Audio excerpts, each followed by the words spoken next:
এটা রূপচাঁদা মাছ।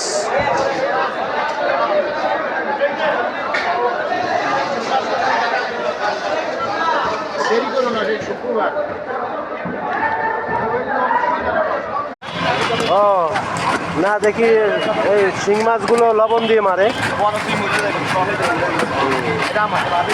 বন্ধুরা, আমি আগে বলেছিলাম fish cutting is nowadays a very good profession, profitable profession. নারী পুরুষ সবাই, বিশেষ করে সকাল থেকে 11টা-12টা পর্যন্ত কাজ করে বেশ কিছু পয়সা তারা রোজগার করতে পারে, এতে কোনো সন্দেহ নেই। এটা কারণ বাজারের দৃশ্য, খুবই দারুণ একটা ভালো।